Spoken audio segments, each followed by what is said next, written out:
हमारे चैनल पे। जैसे बहुत सारे बच्चे का भी जैसे फिजिकल कर रहे हैं तो उनको जैसे अनेकों प्रकार का दर्द का सामना करना पड़ रहा है। किसी को सीम पेन हुआ है तो किसी को एंगल पेन है, बहुत तरीके का पेन हो रहा है। तो उसके इलाज के लिए, समाधान के लिए सर क्या क्या उपाय है? जी नमस्कार। सबसे पहले आपको भी और जो आपके चैनल के माध्यम से मेरा वीडियो देख रहे हैं उनको भी नमस्कार। और सबसे पहले सर अपना नाम बता देंगे। मैं डॉक्टर राम उदय कुमार बोल रहा हूँ। नाला रोड में रामकृष्ण आश्रम के बगल में घातक एकेडमी मेरा ऑफिस है। यहीं पे हम फिजियोथेरेपी करते हैं और जितना भी फिजिकल करने वाले बच्चे हैं, ग्रुप डी के बच्चे हैं, वो अभी मेरे पास सभी बच्चे आ रहे हैं थेरेपी के लिए। सबसे ज़्यादा बच्चे आ रहे हैं घुटना के दर्द के लिए, एंकल पेन के लिए, और उसका एक्सरसाइज बताते हैं और इलेक्ट्रोथेरेपी के माध्यम से थेरेपी भी करते हैं और बहुत आराम मिल रहा है। बहुत आराम मिल रहा है। तो सबसे ज़्यादा प्रॉब्लम बच्चों को अभी हो रहा है एंगल पेन में। सर बहुत ज़्यादा कमेंट आ रहा है एंगल पेन के लेकर जी। इससे पहले भी आपका वीडियो हम बनाए हैं और डाले हैं तो उसका रिस्पांस भी है। बहुत बच्चे बाहर से भी आ रहे हैं। जी जी, बहुत बच्चे बाहर से, यूपी से, नेपाल से और पटना से बाहर के बच्चे भी आ रहे हैं। बहुत सारे बच्चे आ रहे हैं। तो एंकल पेन के लिए सबसे पहला जो है ना, हम लोग कंट्रास्ट बार बताते हैं। जो बच्चे दूर में हैं उनके लिए बता रहे हैं कि एक बर्तन में गर्म पानी रख लीजिए, एक बर्तन में ठंडा पानी रख लीजिए और 3 मिनट तक गर्म पानी में पैर को रखना है, फिर 2 मिनट ठंडा पानी में पैर को रखना है, फिर 3 मिनट गर्म पानी में, फिर 2 मिनट ठंडा पानी में, फिर 3 मिनट गर्म पानी में करके, यानी टोटल कुल मिला करके 11 मिनट का ये कोर्स है। और पैर को निकाल करके उसके बाद भोलनी जेल या ओमनी जेल या कोई भी जो पतला जेल होता है वो वाइटमेंट जो है उसको लगा करके और आप रेस्ट में रहिए, बहुत फ़ायदा मिलेगा। दूसरा चीज़ है कि एंकल पेन वाले को फुट ड्रॉप जो जिसे पंजा नीचे करने वाला एक्सरसाइज है उसमें से वो एक्सरसाइज नहीं करना है। पंजा ऊपर की ओर खींचना है, काफ मसल्स को खींचना है, ताकि टीए मसल्स जो टाइट होता है वो आपका रिलीज होगा और दर्द तुरंत कम हो जाएगा, स्वेलिंग भी कम हो जाएगा। तो एंगल पेन बताया और सीम पेन, उससे अगर घुटना पेन, नी पेन भी होता है ना? जी जी, नी पेन होता है। नी पेन के नीचे जो है, मतलब घुटना के नीचे हम लोग तकिया रख करके घुटना प्रेस करने के लिए बोलते हैं, जो कि पार्टिसेप मसल्स मजबूत होता है। जैसे जांग का मसल्स हुआ, थाई का पार्टिसेप मसल्स उसको बोलते हैं। जैसे इनका कर रहे थे, क्या प्रॉब्लम है सर? इनका घुटना का दर्द है, घुटना का प्रॉब्लम है, घुटना का प्रॉब्लम है। और इसमें हम अल्ट्रासाउंड थेरेपी और IFT मशीन यूज कर रहे हैं। इसमें कितने दिनों तक आराम हो जाएगा सर? 6 से 7 दिन तक में बहुत आराम हो जाता है। मैक्सिमम 1 सप्ताह हम लोग करते हैं। उसके बाद बोलते हैं कि थोड़ा बहुत अगर बच जा रहा है तो घर में एक्सरसाइज कीजिए, पूरा ठीक हो जाएगा। सर एक और क्वेश्चन, जैसे जिस स्टूडेंट के लिए एक तरह से आप अवेलेबल है जी, जिनके लिए थोड़ा सा कंफर्टेबल, जो बच्चे गांव में रह रहे हैं, जिनको ये आइडिया नहीं है कि इसके लिए इलाज कराना भी चाहिए, क्योंकि जितने लोग कर लेते हैं, मतलब अपना डॉन थोड़ा सा इंजर्ड हुआ तो उसको इग्नोर कर देते हैं कि चलो उस दिन तो कर ही लेंगे, तो उसके लिए क्या करना चाहिए? जी जी, बहुत सारे बच्चे ऐसे हैं कि डॉक्टर बैठ के कैसे वो जी क्वेश्चन कर रहे हैं, उनको उन्हीं के लिए बता रहे हैं। वो घुटना के नीचे तकिया देके दबाएंगे और 20 से 25 बार वो एक्सरसाइज करना है। और कमर नहीं उठना चाहिए, एंकल नहीं उठना चाहिए, उसका एक्सरसाइज हम बताएंगे आपको।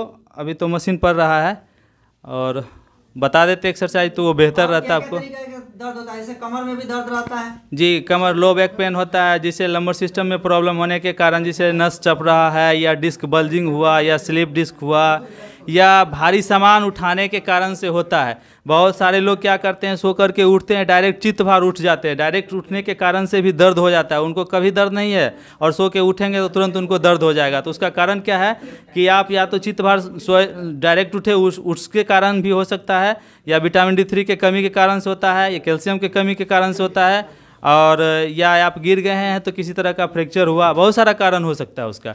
तो उसका किस तरीके से उठना होता है? साइड से, करवट से सो के उठना है तो आपको कभी कमर दर्द नहीं होगा।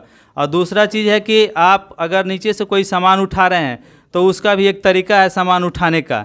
एक पैर आगे कर लीजिएगा, एक पैर पीछे कीजिएगा, और जो पैर आगे जाएगा उस पर अपना हाथ घुटना पे रख दीजिएगा और दूसरे हाथ से सामान को उठाना है, तो कभी भी आपको कमर दर्द नहीं करेगा एकदम। सर एक और जैसे कल मान लिया दौड़ है, तो जी, आज किस किस बात पर ध्यान रखना चाहिए थोड़ा सा एक क्रिटिकली? कल अगर दौड़ है और आज आपको ध्यान रखना है कि सबसे पहले कल अगर दौड़ है तो आज आप रेस्ट कर लीजिए, और दूसरा चीज़ है कि आप सही तरीक़ा से डाइट लीजिए, ताकि सुबह में ऐसा नहीं हो कि आप सो करके उठे और आपको दूसरा प्रॉब्लम क्रिएट हो जाए, गैस बन जाए या किसी तरह का मतलब उस तरह का समस्या हो जाए। उससे बचने के लिए सादा खाना खाइए और आप ड्राई फ्रूट्स का सेवन कीजिए सुबह में, और थोड़ा सा एक्सरसाइज योगा प्राणायाम जो है अपने घर में कीजिए, फील्ड उस दिन नहीं जाइए। यही दौड़ नहीं करना जी नहीं, एक दिन पहले रुक जाना है। ड्राई फ्रूट्स में क्या लेना चाहिए? ड्राई फ्रूट्स में अंजीर को हम लोग एडवाइस करते हैं, अंजीर खाने के लिए बताते हैं, और ये केसर बादाम जो होता है वो खाने के लिए बताते हैं।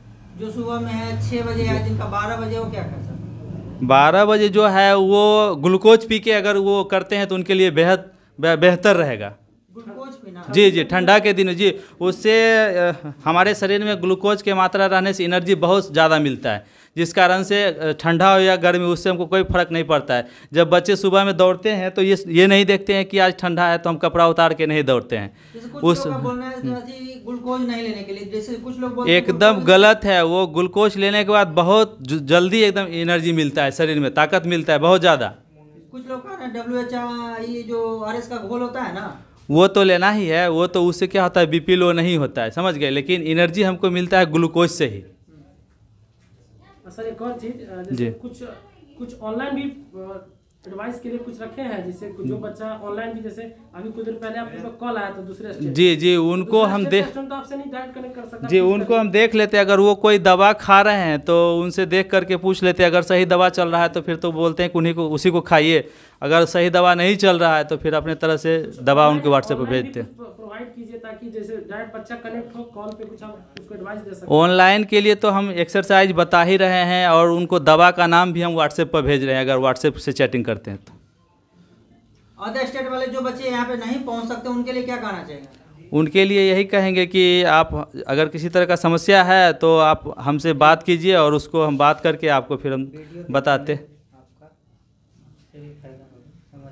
तो जैसे और अपना नंबर और पता बता दीजिएगा सर। जी, मेरा नंबर 7079867842, नाला रोड, रामकृष्ण आश्रम के बगल में घातक एकेडमी पता है मेरा जी, पटना। फिर से एक बार नंबर बोल दीजिएगा sir. 7079867842। Thank you sir. Sir एक और कुछ बोलो तो एक्सरसाइज वगैरह का भी, तो उसका जो उसका जी, उसका एक्सरसाइज हम बताते हैं, 1 मिनट बचा हुआ है, होने दीजिए उसके ठीक है सर, ठीक है, ऊपर ही चलेगा सर। इधर उधर। और कुछ ऑनलाइन अच्छा रहेगा। कहाँ से आप आए हैं? मेरा नाम सुमित कुमार और मैं घातक एकेडमी से जुड़ा हुआ हूँ। मेरा ग्रुप डी का दौड़ है। मेरा नाम, मैं जो यहाँ भिकना पहाड़ी में रहता हूँ रूम लेके। एक्चुअली मैं रहने वाला झारखंड का हूँ। झारखंड का? Yes sir. यहाँ के बारे में कैसे पता चला? कैसे मतलब ट्रीटमेंट होता है? मतलब मैं घातक एकेडमी से एक्चुअली जुड़ा हुआ हूँ रंजीत सर से। मैं फिजिकल के लिए गांधी मैदान जाता था, और फिर जब हमारा एंकल पेन का प्रॉब्लम है, ठीक है, तो फिर जब मैंने सर को बताया कि सर ऐसा ऐसा प्रॉब्लम है, तो सर ने बोला कि आप हमारे ऑफिस में जाइए, वहाँ फिजियोथेरेपी के जो है मतलब डॉक्टर हैं, तो उनसे आप मिलिए और फिजियोथेरेपी कराइए, बिल्कुल ठीक हो जाएंगे। तो मुझे ये 2-3 दिन पहले ही बोला गया था, बट मुझे लगा कि ठीक हो जाएगा।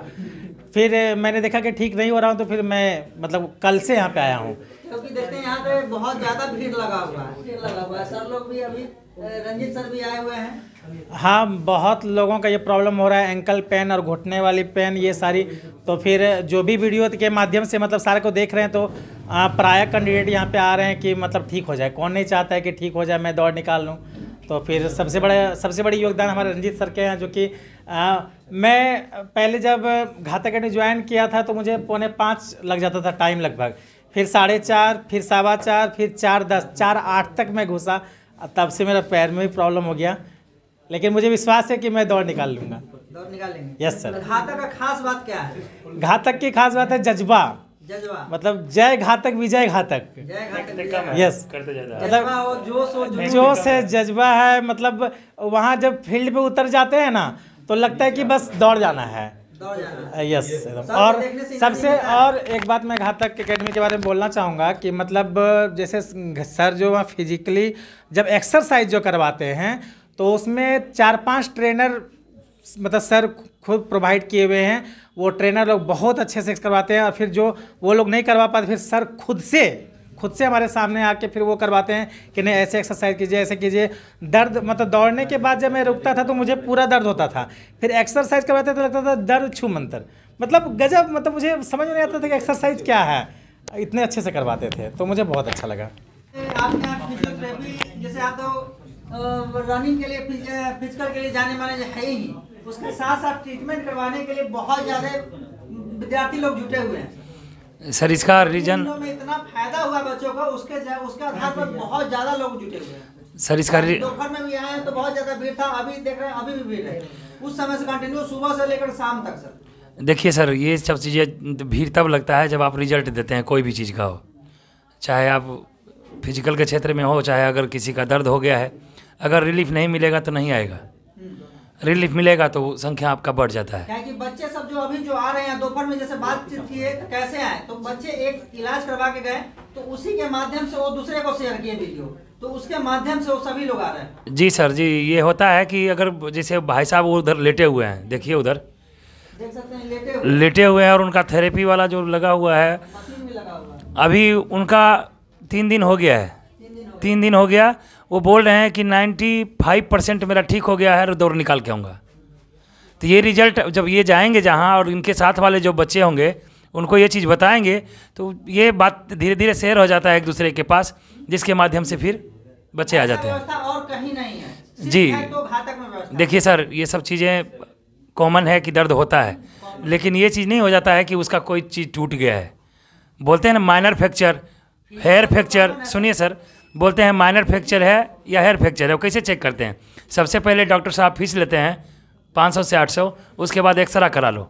ये क्या है जो इसमें एक्सरा कराएगा? एक्सरा कहीं तो ऐसे बोल रहे हैं कि भाई उसका MRI करवा के हो, निकलना कुछ भी नहीं है, ये भी पता है, जो करवा रहा है उसको भी पता है, जो कर रहे हैं उनको भी पता है, निकलना कुछ भी नहीं है। कहाँ में कहाँ उनका पैसा बर्बाद होता है। इसमें क्या है, 200 रुपया लेते हैं, फिजियोथेरेपी देते हैं, 4 से 5 दिन में लड़का ठीक होकर दौड़ रहा है, तो बढ़िया बात है ना सर, कंटिन्यू दौड़ते रहना है। और डॉक्टर साहब की तरह तो हम नहीं करते ना कि ये दवाई खाओ और आराम करो 5 दिन। अरे 5 दिन जब आराम कर ही लिया तो वो फिर उसका बचा क्या?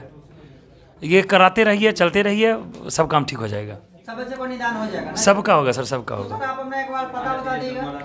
हाँ, मेरा पता है ऑफिस का नाला रोड में, जो कि RK प्लाजा के जस्ट अपोजिट साइड है, श्री कृष्ण मिशन आश्रम के बगल वाला गली में, जिसमें से कि गायत्री गर्ल्स हॉस्टल चलता है और उसमें हमारे गर्ल्स भी रहती हैं सब। सर जो बच्चे का दौर है, जैसे कुछ नजदीक डेट में 18-19 तारीख को, तो उनको किस बात का ध्यान रखना चाहिए दौर से रिलेटेड? देखिए, सबसे पहले है कि आपका जो भी जॉइंट पेन हो रहा है, ये हो रहा है आपका बिना स्ट्रेचिंग के कारण। अगर उसका स्ट्रेचिंग सही तरीके से करे, उसके बाद वार्म अप करे, स्ट्रेचिंग करे, वार्म अप करे, उसके बाद रनिंग करे, तो ये 2 चीज़ ध्यान रखेंगे, स्ट्रेचिंग और वार्म अप, ये दोनों अगर सही तरीके से करते हैं सर, तो कोई भी जॉइंट पेन नहीं होगा। दौर से पहले, जैसे दौर मान लिया कल है जी, तो आज क्या उसको किस बात का ध्यान रखना चाहिए? इसको दौर करना चाहिए कि नहीं करना चाहिए? देखिए, जिस भाई का लगता है कि कल दौड़ है, लगता क्या, जिसका दौड़ है उससे रात में, यानी कि मेरे को कल दौड़ना है तो आज रात में मैं क्या करूँगा, इस पर मैं बता देता हूँ आप लोगों को। कि सबसे पहले आप जो नियमित रूप से खाना खा रहे हैं डेली, वही खाना खाना है, स्पेशल कोई भी चीज़ बनाकर नहीं खाना है, क्योंकि आप जो खा रहे हैं डेली रूटीन में चल रहा है, आपका पेट ठीक है, और वैसे ही खाना आप आज भी खाइएगा तो सही रहेगा। दूसरा, खाना खाने के बाद आप गर्म पानी करिए, गर्म पानी करने के बाद दोनों बाजू को कंधा से लेके पूरा उंगली तक पूरा बढ़िया से अच्छा से उसको धो लो गर्म पानी से।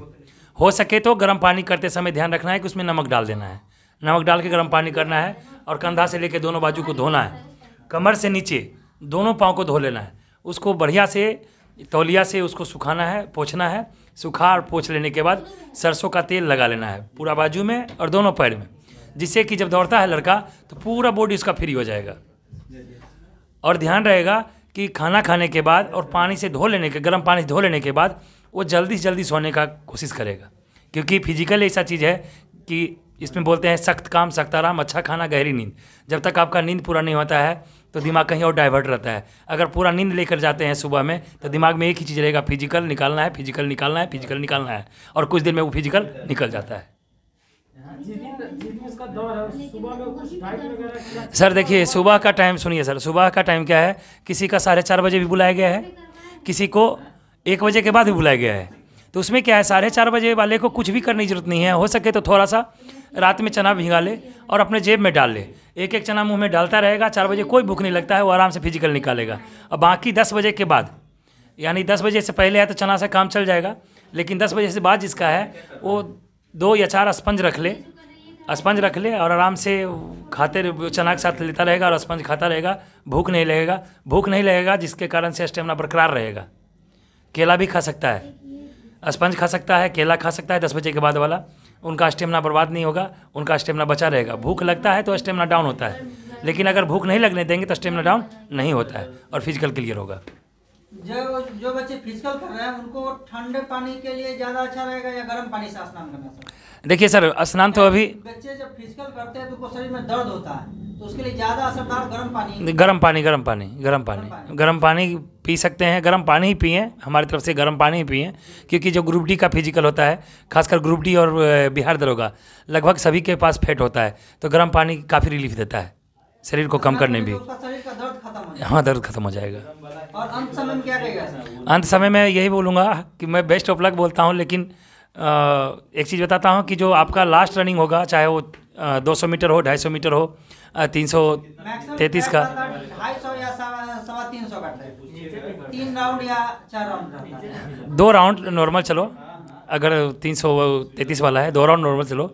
तीसरा तो इतना प्रैक्टिस आप लोग कर लिया है कि उठा के चलेंगे तो आपका टाइम बिल्कुल कम हो जाएगा। और 250 वाला भी वही है, सेम, कोई दिक्कत नहीं है, आसानी से निकल जाएगा। भोजन सर खाते समय यही ध्यान, देखिए वजन उठाने का प्रैक्टिस काफ़ी लोगों ने किया और काफ़ी लोगों ने नहीं किया, क्योंकि कई लोगों को मौका ही नहीं मिला है कि बॉडी उठाएं कैसे।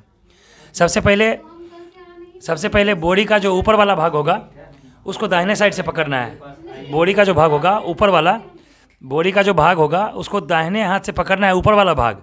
और नीचे वाला भाग जो होगा वो बाएं हाथ से, यानी बाएं हाथ से सपोर्ट देके और दाहिने हाथ से खींच के कंधा पे आसानी से ले सकते हैं। बिल्कुल सिंपल हो जाता है वो। दाहिने हाथ से खींचना है, बाएं हाथ से उठाना है, फोर्स देना है ऊपर के लिए, और कंधा को झुकाना और धीरे से रख लेना है। उस टाइम पे मतलब चलने का ही जैसे दौड़ने की कोई ज़रूरत नहीं है, दौड़ने की कोई ज़रूरत नहीं है। आप कितना भी दौड़ लीजिएगा तब भी आप पास होइएगा। आप पैदल जाके भी 100 मीटर आइएगा तब भी पास होइएगा। अगर बिल्कुल धीरे भी चलते हैं तो बहुत ज़्यादा टाइम लगेगा, तो आपका 1 मिनट 10 सेकेंड, 1 मिनट 12 सेकेंड जो बिल्कुल धीरे चल रहे हैं, और जो काफ़ी तेज़ चल रहे हैं वो 25 सेकंड में मार देंगे, 33 सेकंड में मार देंगे, लेकिन ज़रूरत नहीं है। दौड़ने का तो बता दिया सर कि पहला राउंड कितना भी अगर उसको बता देंगे, समझा देंगे तो फास्ट ही खींचेगा। अगर 250 का मीटर है, कितना भी उसको बोल देंगे, समझा देंगे कि 1 मिनट के बाद आना, वो नहीं आएगा 1 मिनट के बाद। वो 50 सेकंड से लेके 56 सेकंड के बीच में वो मारेगा पहला मिनट। पहला चक्कर हो गया कितने का? 56 मिनट का, या 50 और 56। दूसरा हो गया सर 1 मिनट का, बहुत ईजी हो गया, धीरे हो जाएगा थोड़ा सा। तीसरा फिर 1 मिनट का हो गया सर, तो कितना हो गया? तीसरा फिर मारेगा सर 50 सेकंड का, वो वाला उठा के चलेगा, तो कितना हो गया सर? बिल्कुल आराम से दौड़ेगा तब भी वो पास होगा। पौने 4 के पास। बिल्कुल आसान तरीका है, बिल्कुल आसान तरीका है, भागने की जरूरत नहीं है। कितना भी भाग लेगा तब भी 48-50 आएगा, और कितना भी कम भागेगा तो 56-57 के आसपास आएगा। सर कुछ बच्चे को थोड़ा सा डर है कि कहीं मेरा फिजिकल नहीं हुआ, या बहुत सारे तरह का फियर है मन में कि नहीं होगा, तो क्या इसके लिए कुछ मोटिवेट कर दीजिए लास्ट टाइम में? देखिए, होना नहीं होना ये प्रैक्टिस के ऊपर निर्भर करता है। जिसने प्रैक्टिस किया है उसका होगा, क्योंकि उसका टाइम कई बार लग चुका है, कई बार देख चुके हैं। बस उनको हड़बड़ाने की ज़रूरत नहीं है, दिमाग को शांत रखना है, फोकस करना है कि मेरा जो 4 राउंड है या 3 राउंड है या 5 राउंड है, उसको बस पार कर ले, वो पास हो जाएगा। मोरल डाउन करने की जरूरत नहीं है, सब पास होंगे। ग्रुप डी का अगर फिजिकली पास नहीं हुआ तो भाड़ा किस लिए था?